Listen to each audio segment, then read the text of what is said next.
Good morning, everyone. Hello, colleagues. Thank you so much for joining today's webinar on insurance solutions as a means to finance wetlands restoration. We're going to go ahead and get started because, as you may have seen from our agenda, we have a packed schedule of a great lineup of speakers. This webinar today is co-hosted by the NATURANCE Project and Wetlands International, and we're hosting it in honor of World Wetlands Day, which falls on Sunday this year. And our several esteemed speakers today are going to underscore the role of wetlands and nature-based solutions in disaster risk reduction while emphasizing the need for their investment. As we're getting started, I want to point out that we are actually recording this event for anyone who couldn't join today. And so we do invite you to turn off your video if you do not consent to being recorded. Thank you so much. I will be your moderator today on behalf of the NATURANCE Project. My name is Melissa Hurlitz, and I work at the Euro-Mediterranean Center on Climate Change, where I am a project manager. You're going to hear more about this project toward the end of the webinar from my colleague Stefano, so I won't get into the details now. That being said, the NATURANCE team is very pleased to have partnered with Wetlands International for this occasion, and we would like to thank Emma Cordier and her colleagues Lea Apullo, who's the Global Europe Program Manager, and Amelie Tagu, who's the Communications Officer, for their opportunity to call attention to this important topic of how the insurance sector can play a role in supporting wetland ecosystem restoration. Our shared interest between NATURANCE and Wetlands International is why we're happy to come together to hold this webinar for World Wetlands Day. As we dive in, I want to acknowledge that wetlands play an important role in many facets of our lives, from biodiversity to the water cycle to disaster risk reduction. And I'm sure you'll hear more about that from our speakers today. But without wetlands, we face the prospect of losing the ecosystem services they provide that are more critical now than ever in the face of a rapidly changing climate. Unfortunately, there's still really a missing connection to mainstreaming wetlands restoration and other kinds of nature-based solutions through adequate investment. The good news is that we do have growing evidence about their economic and financial performance, but we still have some work to do to shed light on innovative financial tools like insurance. So this webinar we see as a great opportunity to bridge the gap on this topic, to mainstream the conversation, and bring together several experts from organizations that are at the forefront of this research. And with that, I'll give you a short overview or reminder of the agenda today for those of you who haven't seen it. First, you're going to be hearing brief introductory talks from Chris Baker, who is the director of Wetlands International Europe, and Irina Pavlova from UNESCO Disaster Risk Reduction. Then we will have 3 presentations. First, from Aniela Stachnik, a project officer at the Iberian Center for River Restoration. Then from Verena Kraus, a senior manager of nature capacity building and insurance at the UN Environmental Program Finance Initiative. And finally, from my colleague Stefano Cellotto, an environmental economist and risk analyst at the Euro-Mediterranean Center on Climate Change. And we won't only hear from these speakers, I want to hear from you all too. So between speakers, I will pause and offer time for any burning questions from you all. But then, as you see, we have a very packed schedule today, so any other questions we can hold till the end when we aim to have time to answer those. So feel free to drop those in the chat in case you're worried you'll forget them. And with that brief introduction, we want to hear now from our first speaker, Chris Baker. Chris is the director of Wetlands International Europe, as I mentioned, and he has worked with the organization for over a decade in various programs in their portfolio, always drawing on his background research in wetlands ecosystems. He has a PhD in wetland functioning. So we look forward to hearing from you, Chris. Over to you. Thanks very much, Melissa, for the nice intro. I think you've already said in a very nice and elegant way a lot of what I was going to say, which is great. So I can hopefully be a bit quick.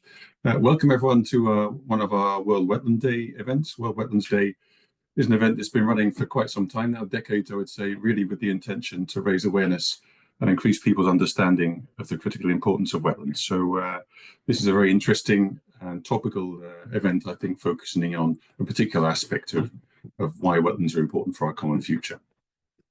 I'm, as Melissa has already explained, the Director of Wetlands International Europe. We're really the European Network Office of Wetlands International as a whole. We aim to inspire, mobilize, upscale wetland restoration and conservation.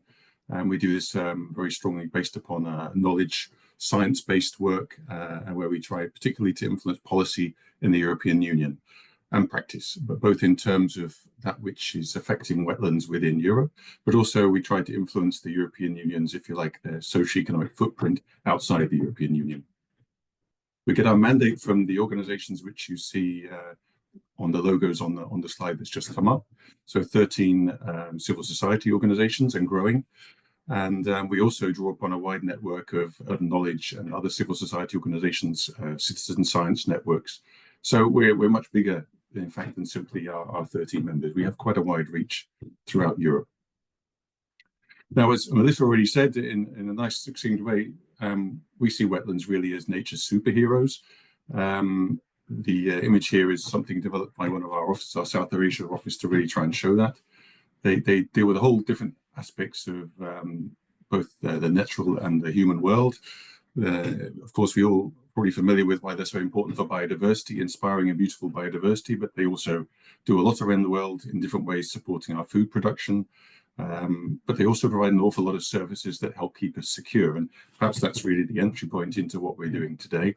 They're important in terms of water security, food security, but also resilience to climate change in this changing world we now live in. And if you zoom into disasters, you start to understand why. About 90% of natural disasters around the world are really caused by water-related phenomena, floods, droughts, storm surges, and the wetlands really find themselves in the midst of water systems. In many ways, you could say they are the water systems. They are a bit like the punctuation marks in the water system that help us keep water in a landscape where we want it, rather than and help defend us against some of the extremes we see. They regulate, they hold water. They're in fact sponges in many ways, especially when you look at them on land. They hold the water back. And this is very important in disaster risk, of course, because if you want to mitigate your flood peaks, or you want to desynchronize them further downstream, then having more wetlands in your catchments will be very helpful for you. It keeps water away from the risk areas. If you're on a coastal area and you want to protect against storm surges, or even sometimes the effects of tsunamis, then you'll want mangroves in place and so forth. So they play this defensive role for us, which is often underappreciated, although increasingly understood, I think. And if you look at how the knowledge base has developed over the last 20, 30 years, I think we've got a fair understanding of what they can do. You can always get better, but we have enough to drive policy. In Europe, there is in fact quite a substantive body of policy that could help us to safeguard and conserve wetlands for these sorts of purposes. But then we come to really the challenges that Melissa outlined, is that having the knowledge and having the understanding of what you have to do is one thing, but having the finance, political will and governance to enable it is another. And I think that's why we find this World Wetlands Day event focusing upon the relationship between disaster risk reduction, wetlands and insurance is so interesting and topical. We really need to find ways to bring finance into scaling wetland restoration and conservation. There's a lot of good examples of how you can use wetlands for nature-based solutions, floodplain restoration projects, peatland restoration, and so forth, but they don't, as a general rule, reach a scale that has a substantive impact. We need to find ways to mobilize finance, amongst other things, to really help us get to scale. And we believe, and I'm excited to learn a bit more today, that the insurance sector might hold some of the keys to help with that, as they are, of course, a sector in the business of risk. So I won't say any more here. We're delighted to be able to host this webinar, co-host, sorry, with CMCC. And I'm really excited to learn a little bit more from some of our future speakers. Thank you. Thank you so much, Chris, for that nice message. I really like what you said about scaling finance for substantive impacts, because, right, we know that wetlands are good and important. Let's get the work done, right? So thank you for the nice introduction. And I look forward to hearing from our colleagues as well. So next up, we do have Irina Pavlova, who's a Senior Project Officer at the UNESCO Liaison Office to the European Union in Brussels. She coordinates EU projects and fosters relationships with EU scientific and development institutions in the field of natural sciences. She is a physical geographer and in her work emphasizes the role of NBS, nature-based solutions, in sustainable development. She also advocates for the integrated resource management and implementation of nature-based solutions to address environmental challenges. So the floor is yours, Arina. Thank you. Thank you, Melissa, for this very nice introduction. And well, it's a pleasure being with you. And thanks a lot to Wetlands International, of course, for this invitation, because, well, these days we're celebrating the World Wetlands Day. And to highlight that I'm based in Brussels, so I selected this background photo of Kempenbroek wetland. This wetland is a Ramsar site, and it's also a part of the Biosphère Reserve. It's a transboundary site between Belgium and Netherlands. And considering the topic of Wetlands Day, being protecting wetlands for our common future, I would like to take a moment to talk about these designated sites and illustrate the way of their holistic management, and maybe give some examples of what UNESCO is taking, what kind of actions UNESCO is taking to protect these ecosystems, in particular wetlands, with examples of some EU-funded projects. So just to recall what are the biosphère reserves that are among UNESCO designated sites, together with UNESCO Global Geoparks and World Heritage Sites. So these are territories that are designated by national governments, and they are nominated by governments and designated by an intergovernmental program, Men in Biosphere, with a number of criteria. So these criteria are around, of course, outstanding biodiversity of and unique biodiversity and ecosystems, but not only, because what's important, and it was in the DNA of this approach of the program since 1977, when the first Biosphere Reserve was nominated, it's to take into consideration the way of management of territory and these holistic territorial management. So Biosphere Reserve should have to be designated, should support sustainable development, involve local community into actions of restoration, perform scientific research, and establish a way of integrated holistic governments around environmental issues. So having this approach, we call these biosphere reserves, they are our learning places for sustainable development. And this concept of biosphere reserves, it resonates a lot over last decades when the international community agreed to and found, let's say, consensus on wide use of nature-based solutions as the umbrella concept. So we see maybe not explicitly saying nature-based solution, the term, but well, similar concepts in, of course, in all major frameworks of environmental agenda, and well, directly or indirectly. And here again, like UNESCO's role, we're not secretariat of conventions related to biodiversity or climate change or Sendai framework, but having our mandate organization on science, education, and culture. Here, this integrated approach become evident and crucial. So in our work through different programs, Men in Biosphere program, Intergovernmental Hydrological program, and the networks of UNESCO designated sites. So that's how we allow and facilitate policy science interface, connecting researchers and governments, and also having access to communities to co-create together.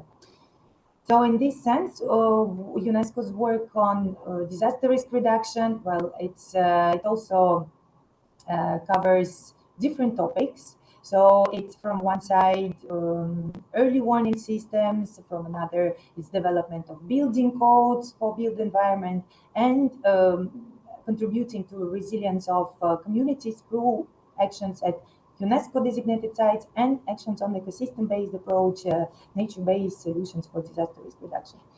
So these actions, we can summarize them around three pillars, focusing knowledge, capacity building, and through all these actions, we are, while working with communities, we're also, while taking part in EU research and innovation projects. So just to go through, to mention points, one of them is NBS Infra, focuses on protection of critical urban infrastructure. From various hazards, and here we have 5 city labs. One of them, it's another type of UNESCO designated sites. It's a World Heritage Center of Prague city, city NBS is urban NBS, and another so NBS Infra just started a year ago, and I wanted to give some examples of recently ended project Operandum that focused on co-designed approach for nature-based solutions in rural areas all over Europe through open-air laboratories. And here one of case studies was a Po Delta Biosphere Reserve in Italy. It's also a Ramsar site. Here the idea was here with group of researchers and practitioners. There were work on identification of possible nature-based solution to reduce storm surges and coastal erosion. So after performing vulnerability, risk, and other assessment, the next step was to consult with local stakeholders. The group came up with this idea of innovative artificial dune along the coastal zone to be the most appropriate solution and having the most potential for the uptake. So the point is that this assessment, all these processes took, of course, and implementation of the dune took more than 3 years. And of course, well, this time it was possible due to EU funding within the project, and there are some seed funds also to continue monitoring the dune now. But from the beginning and from local stakeholders, municipalities, so on, the question was, of course, about the uptake of these solutions in other territories, but also, well, the question of funding and investing in such solutions, which stays open. And here just stating, well, there are more than 700 biosphere reserves all over the world. We like saying that the overall territory is larger than territory of Australia, with millions of people living in these territories. I checked by ChatGPT, my new friend is saying that there are around more than 100 biosphere reserves and Ramsar sites overlapping all over the world, of course.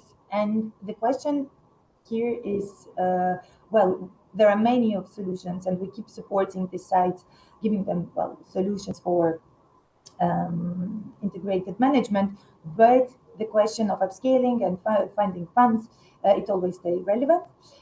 We know we have some knowledge and systematized knowledge, but so far, well, mainstreaming of green investment is far being done yet.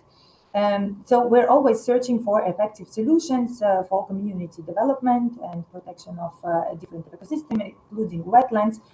So we are staying very attentive for NATURANCE development. So I'm very curious to know more. With that, once again, happy Wetlands Day, and thank you. Thank you so much, Irina, for this presentation and for demonstrating alongside Chris really the critical role that wetlands play, and for demonstrating that there's a rich network of organizations across Europe advocating for them. Really great, thank you. So with that, we are going to turn to the next section of our webinar, and starting off with a presentation from Aniela Stachnik. Aniela has a background in environmental engineering and has worked on various river restoration projects in Spain. And she's currently a PhD researcher focusing on sponge functions of peatlands in northern Spain. She's also a project officer where she coordinates the technical aspects of a case study sites within the EU project, which I really like the name of, Sponge Boost. So I'll turn it over to you, Aniela.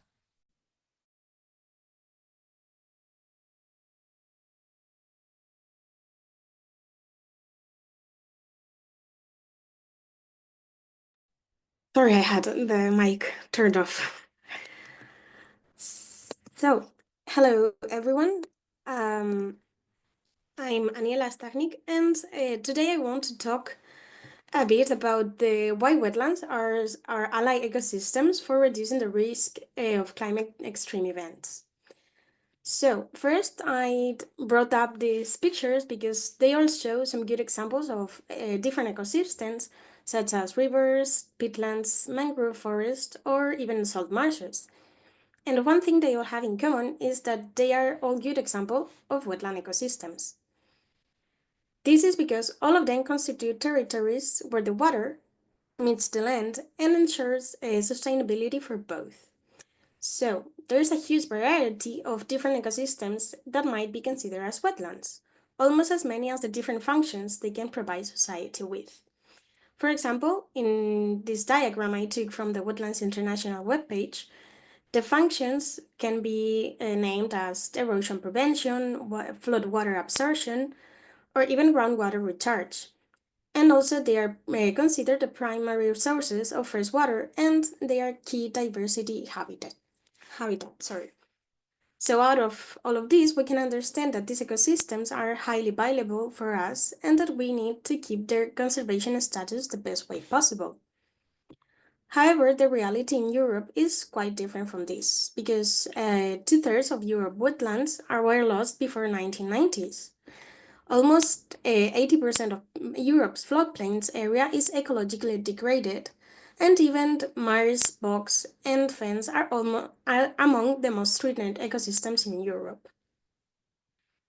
The main causes of degradation of these ecosystems are anthropic impacts associated usually with agriculture, infrastructure development activities such as heavy drainage, pit mining, land changes, channel modifications, and occupied floodplains. So all of these activities had led to a fast discharge of water and little infiltration into deeper layers. As a result, the water, which is the main driver for healthy wetlands, is being taken away through decades. This situation gets even worse when in the context of climate change, where extreme events are becoming more frequent. So the wetlands whose hydrology had been completely altered are more vulnerable to episodes of flooding and droughts caused by climate change. And little by little, they're becoming more degraded, losing their functionality and capacities.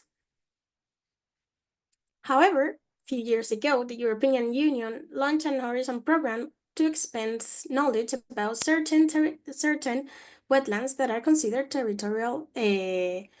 strategic in territorial planning. This marked the beginning of our project Sponge Boost, which aims to identify effective ways to enhance and restore landscapes, natural retention, water capacity. In this diagram provides a visual summary of our projects. Our first stage focused on improving knowledge by compiling successes and failures across Europe and finally developing a comprehensive database. Based on this, we will test the most promising solutions in field across 7 case studies to assess feasibility, cost, and benefits. And finally, after completing this research, our ultimate goal is to integrate all our findings in a roadmap of innovative solutions, kind of like a guide to promote restoration activities in these territories and provide the decision makers with solid evidence for supporting these restoration efforts. As I mentioned earlier, the project focuses on specific types of wetlands that we're going to be referring as sponge territories. These territories are characterized by naturally high capacity for water retention, and they kind of function like a sponge, actually. Example of these territories are the upper catchments, floodplains, and the peatlands. So, until 2028, we will be studying the 7 case studies in territories under different conditions, economically, environmental, and socially, across Europe in countries such as Estonia, Germany, Portugal, and Spain. Because our goal is to upscale the natural response functions of freshwater ecosystems to deliver multi-benefit Green Deal solution by improving water retention, biodiversity, and resilience to climate change. I also wanted to share another project that we are collaborating on, which is related to the sponge territories as well. Our goal in this project is to improve natural water retention capacities in the Ramapujas catchment, which is a 16-kilometer long stream near Toledo, covering an area of 67 square kilometers. What is interesting of this particular catchment is that on September 2023, a Dana event triggered a severe storm causing floodings all across the catchment, affecting villages, roads, and even industrial area in the catchment. And some business had to be forced to shut down over a week. So the estimated water volume circulating in the catchment was about 900,000 cubic meters, as you can see in this picture. But there was a lake formed on the back of the road. So we launched this study in collaboration with Suntory, which is a beverage company that experienced these Dana impacts on first hand. They joined our project with a strong interest for reducing the risk of flooding in their facilities, as well as collaborating with reducing their water footprint in the area. So our analysis, what revealed, was that the land practices that have been significantly reducing the catchment infiltration capacity over the time, because many unsustainable agricultural activities had led to soil compaction and erosion, further exacerbating the runoff in the area. So to address this, what we propose is implementing low-cost and high-impact nature-based solution while actively involving the local community to promote better agricultural practices. I want to bring up this last slide to talk about the project founding. The reality is that these are often complex. These projects are really complex to implement because they cover large area in the territory. While some interventions take place in a local scale, their effects are perceived in a landscape scale. So it is essential to involve all levels of society. Today I mentioned Centauri as an example of private funding, but there are also European projects that are supporting this kind of projects, such as the Ebro Resilience, or even in the UK, they're using compensation markets to fund some restoration actions. So in the end, we must explore all funding sources to restore these ecosystems because the benefits are both for nature and for people. Here you can find some more information about the project I just talked about, the Sponge Boost, and for me that was all. Thank you. Thank you, Aniela. Thank you so much for this presentation. That was really nice. Also to end on the note of funding sources, which I think is very interesting for this audience. So as I promised, I wanted to pause for a moment and ask if there were any burning questions from the audience for Aniela about Sponge Boost or the other topics she presented.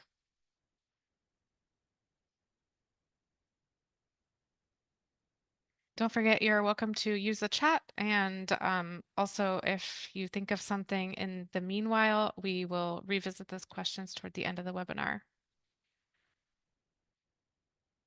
Okay.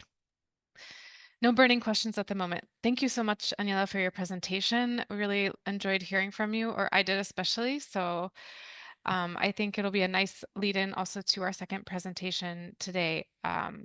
since you ended the slide on funding sources. So next we were hearing from Verena Kraus, and Verena has extensive experience working with the financial sector on climate and nature related issues across Europe and also the Asia Pacific region.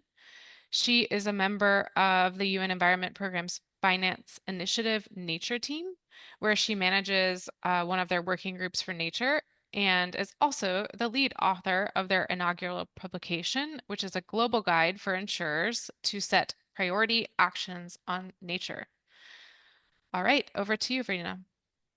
Thank you so much. I'm just going to double check that you see my slides that are coming up in presentation mode now. Yes, thank you. Perfect. Thank you so much for that. Well, thank you for inviting me to Wetlands International Europe and then obviously NATURANCE as well. As already mentioned, I'm part of the United Nations Environmental Programme Finance Initiative. And for those who don't know, UNEP-FI is a collaboration between the United Nations and the global private financial sector. So I'm bringing the financial sector to this discussion, hopefully to a degree. So our membership actually includes over 550 banks and insurers, and we work with those members through the Principles for Responsible Banking, the PRB, and the Principles for Sustainable Insurance, the PSI. Just wanted to mention this, of course, like I will use these acronyms a little bit throughout. And today, I'm really excited to share with you the work that we have been doing specifically with our insurance member on nature.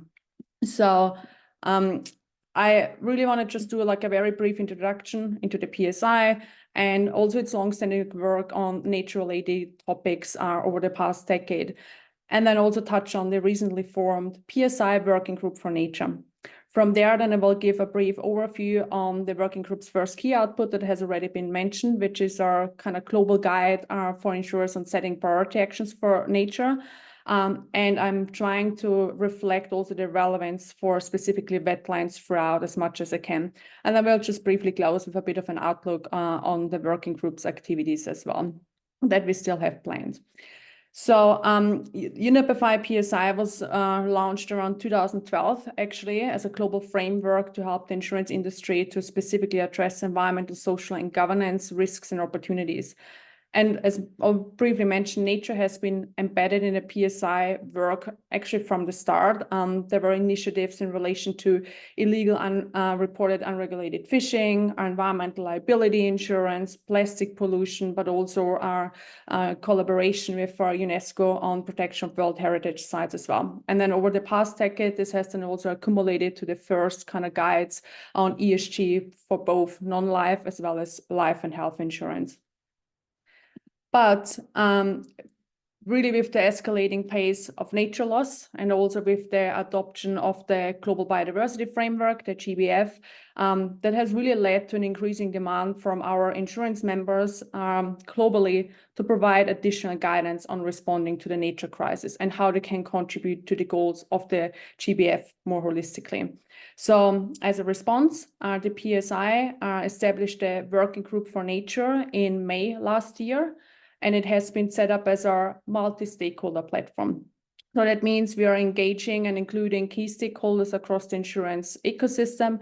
That includes insurers, reinsurers, brokers, regulators, supervisors, industry associations, conservation organizations, standard setters, and civil society organizations at this stage. But we continue, to also look for additional relevant stakeholders to participate and contribute in our working group. We have at this stage been joined by more than 40 insurance companies, so our PSI members, and also a number of really advanced technical partners on this.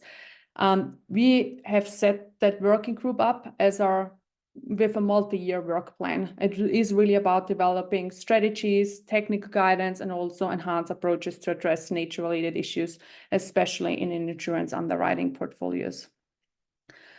And that brings me actually to our first output as mentioned. So in December last year, we launched our first output, a global guide for insurers on setting priority actions for nature. And this is really a guide that should assist insurers in contributing to a resilient and nature positive future. So what I really want to highlight here is the guide goes a bit broader than the discussion that we have here today. It really is about the dual role and responsibilities of insurance. as enabler of economic activities, addressing nature-related issues, including negative externalities such as drivers of nature loss, but also as risk managers and as risk carriers, addressing emerging risks from nature loss and absorbing financial shocks to communities and economies. And obviously, while the guide kind of focuses, or the audience for the guide are primary insurers and the interactions with other actors in the insurance value chain, the guide can be helpful for anyone who's working with the insurance sector on nature-related issues. And I wanted to really try to make this a bit brief. I think it's important first to define what we mean by insurance for a resilient and nature-positive future. Really recognizing the dual role that I just mentioned. So the guide adopts the term nature positive as this global societal goal rooted in the GBF's mission of halting and reversing biodiversity loss by 2030.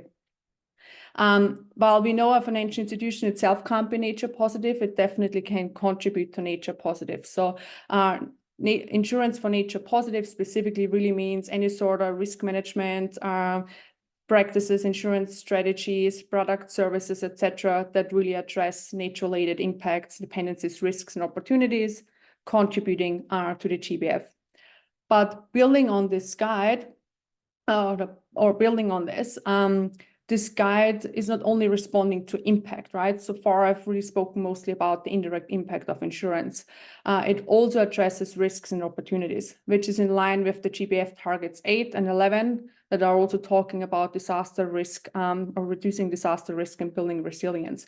So that's something that we are factoring in. And you see here on the right side on the slide, really the kind of impact mitigation, avoiding reducing impact, creating positive impact, but also contributing to preventing and reducing nature-related risk, while ultimately also harnessing opportunities to support a just transition to nature positive. I just brought a very quick kind of overview of the content of the guide. So obviously everyone can have a look into this as well. I will not go into the detail of that, but just going to highlight a few of the sections that might be mostly relevant for today's webinars. So first, the guide really describes in great detail the intersection between nature and both non-life and life and health insurance, and also further sets out cross-cutting priority actions across all lines of insurance, as well as tailored priority actions for non-life and life and health insurance business segments. And to touch specifically on this kind of first components in the sections that I wanted to mention, there's a lot of information in there. I'm not going to go through this in detail, but it was really important for the working group to better understand this initial intersection between nature and insurance, to really build the case also internally with senior level to contribute to the nature agenda. So there are a couple of key things how we define these intersections. So first, the entire insurance value chain can indirectly impact various types of wetlands, for example. So if we keep the context of wetlands across these areas in mind. So economic activities enabled for insurance, as well as processes within the value chain, such as claims handling, can contribute environmental pressures, for example, insurance for agricultural activities, urban and infrastructure development, and that can negatively impact wetlands, resulting in a responsibility for insurance to manage that indirect negative impact. Second, the loss of nature can affect various insurance business lines and amplify climate change impacts, as we know. For example, degradation of coastal ecosystems or inland wetlands can compound with extreme weather events, increasing risk, for example, for property insurance lines and resulting in financial losses for insurers. And that's obviously in the context that we hear now in terms of insurability and protection gap more and more are relevance. And then third, more so the focus of today, nature itself presents a powerful opportunity to address the increasing environmental risks, and nature-based solutions at different scales can really reduce disaster risk and positively impact affordability and availability of insurance while delivering positive outcome for nature. And of course, we're all aware of studies such as, for example, mangroves alone can reduce disaster risk to more than 50 million people and prevent over $65 billion in property damage each year. And lastly, achieving the global biodiversity framework and the related goals in relation to restoration, conservation, and protection of nature really represents a critical opportunity for the insurance sector.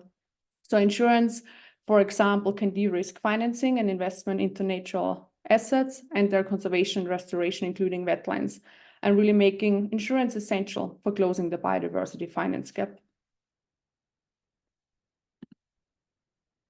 A cornerstone of the guide is our theory of change, which is really just a structured framework that outlines specific actions and how they can lead to this desired outcome of nature positive and a resilient future. So we basically defined, which you can see here on the left, some sort of key enablers across the insurance value chain. And for those, we have further defined these priority actions in the guide. For now, I just want to very briefly highlight some of the key enablers and related priority actions, which I believe are mostly relevant in the context today, keeping in mind our narrative about impact mitigation and building resilience. So some actions that we suggest that are the insurance sector with their risk advisory and risk management services can offer valuable data and early insights into planning stages of nature-based projects and also advising on risk reduction measures. Stakeholder engagement. Insurers should engage with governments for the integration of natural assets and nature-based solutions in land use planning and asset management, as well as advocate and collaborate on public and private sector investment into nature-based solutions. And then the two most important things, as part of their ESG risk management and underwriting frameworks, insurers should also consider setting policies and criteria, especially in the prospect of ensuring activities in protected areas, World Heritage Site, Ramsar sites, and other areas of ecological importance. We ultimately need to understand the first step to risk reduction is impact mitigation, as today's impact will become the risk of tomorrow. And lastly, the guide really also suggests to consider providing risk transfer solutions for nature. So we're putting this in the guide. So insurers ultimately can shift their portfolio composition towards more nature positive as well. And we reflect kind of like in this context for today, two types of risk transfer solutions for nature. Insurance of natural assets and then resilience insurance. So insurance for natural assets, that can be the development or the insurance for the development and operation of nature-based solutions, or help innovative projects for nature become more feasible and financially viable. So we have seen examples where nature-based solutions like traditional infrastructure often also require insurance cover to protect against operational risk. Then obviously insurance can also guarantee the protection of conservation efforts and the successful delivery of ecological restoration projects. And payouts from these policies can be reinvested into restoration. And some of these mechanisms have also been trialed already, for example, to support carbon credit projects as well. And then lastly, within this context, insurance provides vital asset protection for natural capital against perils such as natural hazards. And for example, insurance solutions covering coral reefs, mangrove forests, living levees, which have all been trialed, and those are reducing disaster risk for communities. And through this insurance cover that can ensure that funding is available to restore critical natural assets and ecosystem services following a loss event. And resilience insurance was the last one that I mentioned. That is really the kind of like starting the focus for insurance companies to combine risk reduction and risk transfer strategies to really reduce the risk and potentially ultimately reduce insured losses and lowering insurance premiums. Although this is a challenge for insurers at this stage, of course, it requires quantification and accounting of the risk reduction capacity within the underwriting frameworks and risk models as well. But there are early stage case studies and examples for example, improving flood resilience through community insurance and nature-based mitigation. So those were some of the key actions that we define are defined within the guide. And I'm going to close off now with just a very brief outlook into our work. So we have defined a 3-year initial work plan. We have set 4 key pillars. I spoke about the first pillar that we have delivered on last year. We're now going to focus on developing more specific guidance on approaches for nature-related dependency, impacts, risk, and opportunity assessment for insurance underwriting specifically. And that will actually be published somewhat mid this year. And then following that, we have 2 more pillars for this and next year, focusing on integrating nature into underwriting guidelines and risk management frameworks, and as well as supporting insurers and existing initiatives to scale insurance solutions for just nature positive transition. So the working group is continuing this year to host our members and also to invite our relevant initiatives and partners to share insights with the working group and contribute. So if you see relevance of your work in this and you believe you have valuable input, please feel free to reach out to us as well. Amazing. So that was pretty much from my side. Thank you so much for your time. Really, actually amazing, Vanina. Thank you so much because I think you really showed our audience today that this concept of insurance for wetlands restoration and nature-based solutions is not just a concept. It's already in practice. Insurers are already, working together on this. You've worked with them to produce basically a playbook for how to get it done, why to get it done, and we're moving ahead. So I think the 10, 15 minutes that you previewed some of the contents of the guide was really not enough to give the work justice, but thanks for sharing what you could. And I actually wanted to drop the link to the guide in the chat just to make sure everyone really has a chance to download it, because I'm sure we won't have enough time today for the many questions that even I have. So I think a lot of them would be answered in the guide, though. I did see a question in the chat, but I will leave it till the end of the presentation because I think we might want to hear also from our other colleague and leave it till the end to see who would like to answer it. And so thank you again, Vanina, and I will turn it now over to Stefano Cellotto, who works on the review of climate insurance schemes and risk financing instruments at the CMCC division on risk assessment and adaptation strategies. Stefano holds a PhD in economics, and his research interests lie at the intersection between environmental economics and behavioral sciences. And once again, he is also a part of the NATURANCE project team here at CMCC. Over to you, Stefano. Thank you very much, Melissa, for the introduction. Thank you very much to Wetland Internationals for inviting me today, and to all the other speakers for your very interesting presentation. I hope you can see my slides well in full presentation mode. Today, I would like to talk to you about the potential to leverage insurance and other financial instruments in order to incentivize investments in nature and renaturalization. And I will also show you what in the NATURANCE project we are doing to enable this. Okay, so nature and ecosystem services have an economic value. If we think about wetlands in particular, we've been reminded today how many services they provide, from water and food security to water management, disaster risk reduction, and they also represent huge carbon sinks. So all these features have a value for human societies. However, in most of the cases, there is still no price attached to it. As a result, we are facing a huge biodiversity finance gap, which means that we're not investing as much into biodiversity as we should, or as it would be economically beneficial. The latest estimate of this gap is close to $1,000 billion US, and at the current state of investments, we are not likely to close this gap anytime soon. A recent study has found nature-based solutions to be cost-effective compared to engineering solution, and to offer the same or even greater risk reduction potential. So they should represent a good investment opportunity, and insurance can offer a great way to close the biodiversity finance gap and to incentivize future investment into nature, as Verena has excellently explained to us just a minute ago. And recently, we have seen some examples of insurance policies that are specifically dedicated to protecting nature. The most famous example is the one protecting the Mesoamerican reef.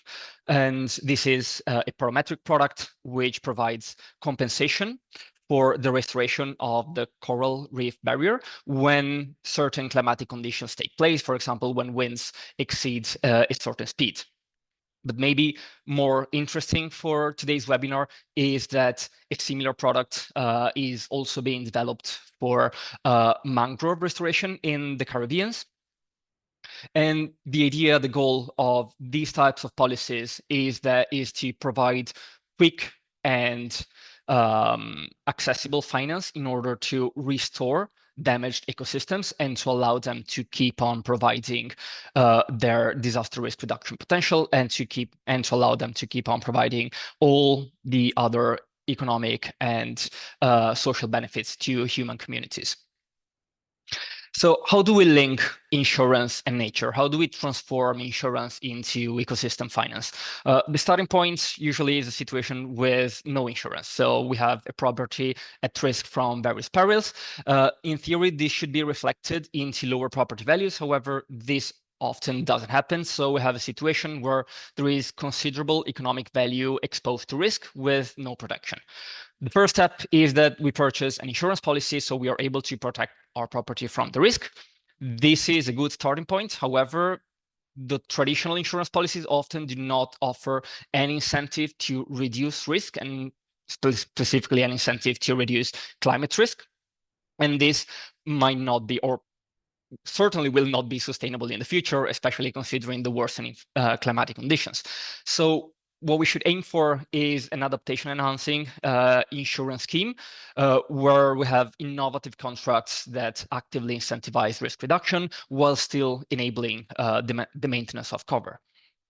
And there are various ways in which we can use nature-based solutions to achieve risk reduction and to integrate them in insurance. The most simple way is to adopt them at the property level in order to reduce the risk of our individual property. This is good in a vacuum. However, it is not too effective overall. The effectiveness of these kind of interventions depend on the scale of adaptation. So we should really be focusing not on the individual property, but on communities or on wider contexts, for example, linking upstream and downstream.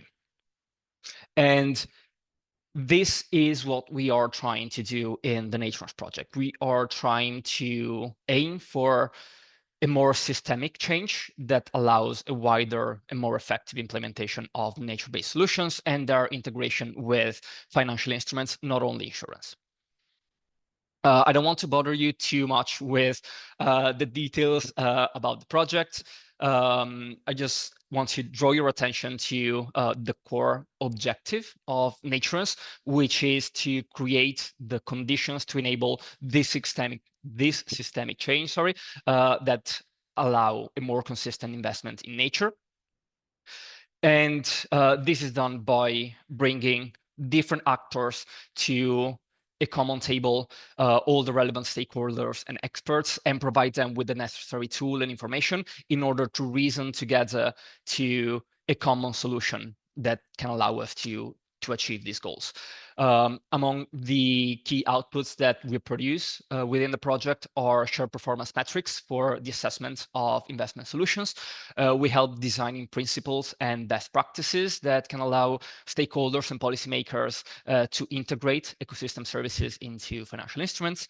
And we try to foster nature-based policy reforms and allow to integrate nature resources management into policymaking and economic development.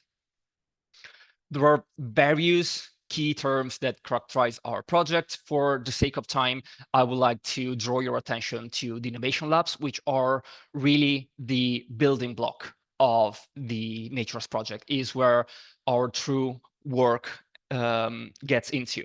And the innovation labs, are the fora where knowledge networks, so the groups of experts, come together and work together on the development of innovative solutions. So they define a challenge, a specific challenge, and they reason together at what would be the best way to tackle that challenge and to co-develop a common solution, which should aim to include nature include nature into financial strategies and financial investments to solve this problem.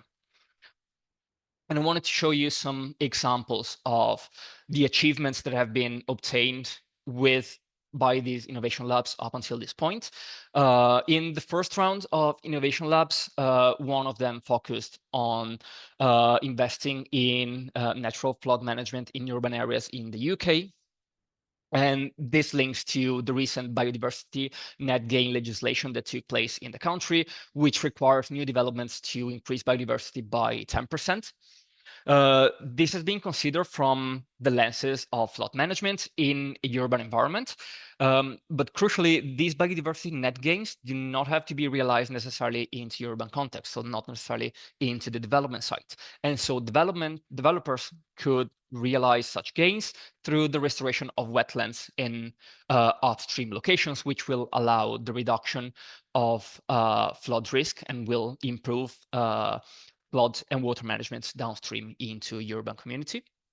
And some of the key aspects that emerge are the need for a better integration of biodiversity net gains fundings with the local authorities' flood risk management projects, as well as with planning frameworks. Another lab has focused on flood risk reduction and the quantification of co-benefits from nature-based solution to the scope in the Netherlands.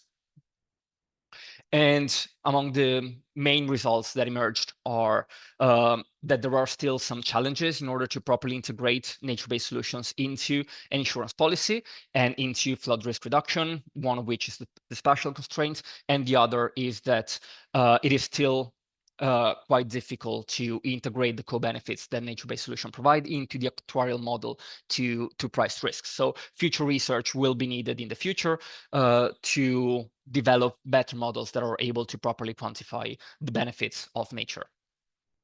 And finally, this is a lab that our organization is conducting. We are focusing on a community insurance scheme and the integration of this with controlled flooding and nature-based solutions in Italy. So controlled flooding is the practice by which you flood certain areas, certain fieldlands or rural areas upstream in order to reduce the risk from flooding in urban areas downstream. And this would be combined with a community insurance scheme that covers the cost deriving from this controlled flooding.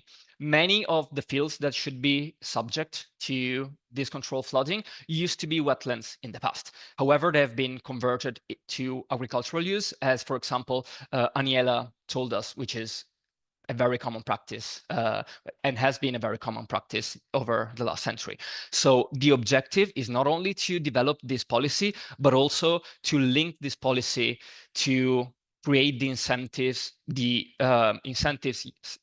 to reconvert these lands to a more natural state. So reclaiming them from the current agricultural use and renaturalizing them. And I wanted to conclude with this final slide. In NATURANCE, we are organizing a web festival from the 11th of February to the 13th of February, where we will bring together all the knowledge networks that are part of our consortium, all the experts and stakeholders that collaborate with us. We're going to give you a more thorough overview of our work, what we have done, and what we plan to do in the future. Registrations are still open, so we will be more than happy to welcome all of you in February. Thank you all very much for your attention, and I'm happy to take any questions that you might have. Thank you very much, Stefano.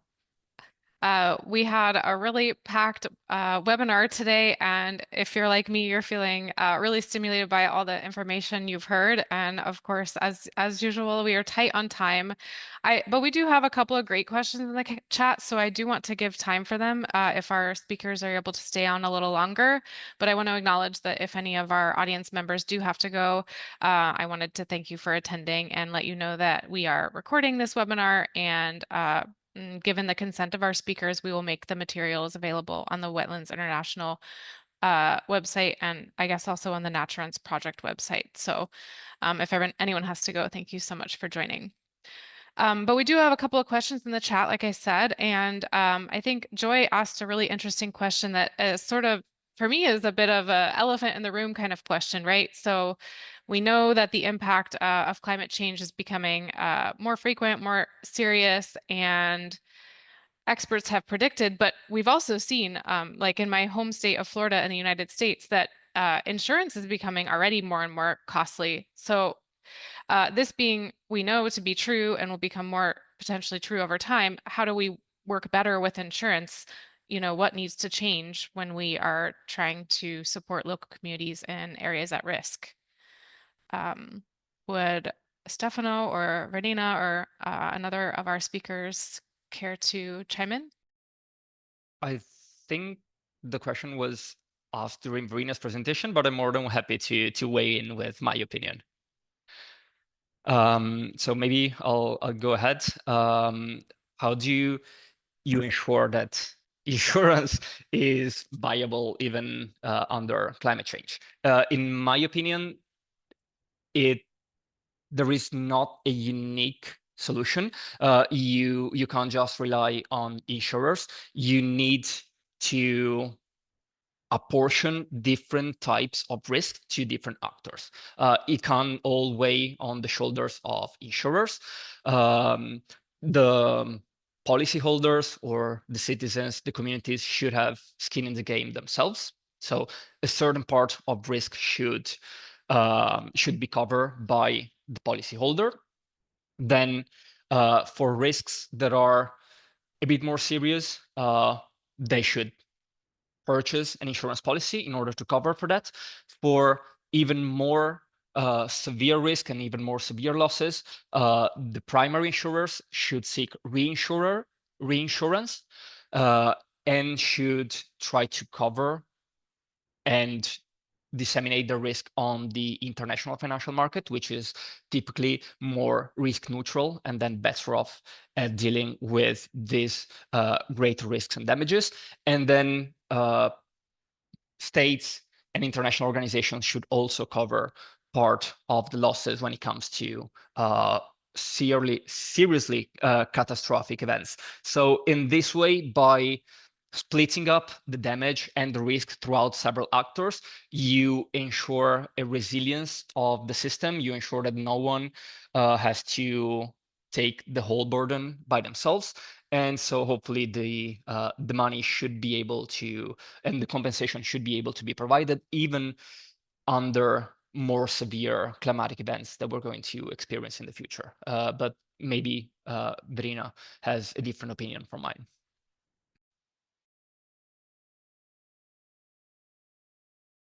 I think, Stefano, that was a very comprehensive and interesting answer. And in the interest of time, I also want to turn over to another question that was asked, if you don't mind.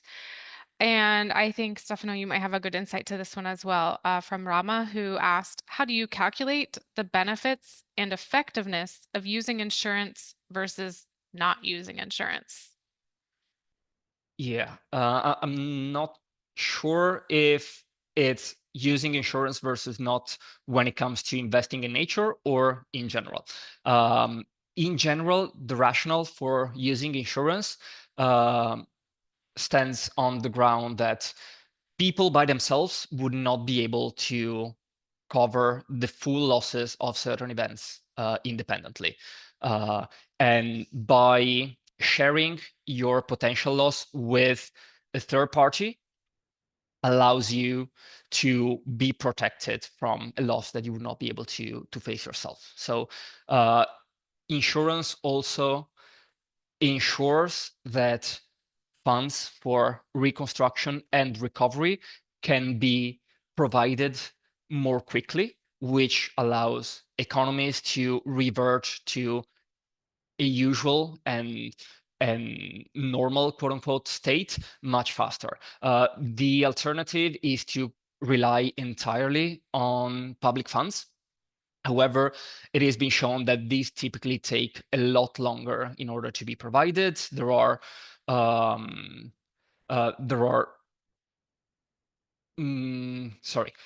inconsistencies in how funds are provided. It is not entirely clear how much they will compensate and so on, whereas insurers offers a much more clear, much more direct, and much faster way in order to access funds for reconstruction, which is desirable from an economic standpoint because it allows economic activities to resume quicker and to recover much faster from loss events.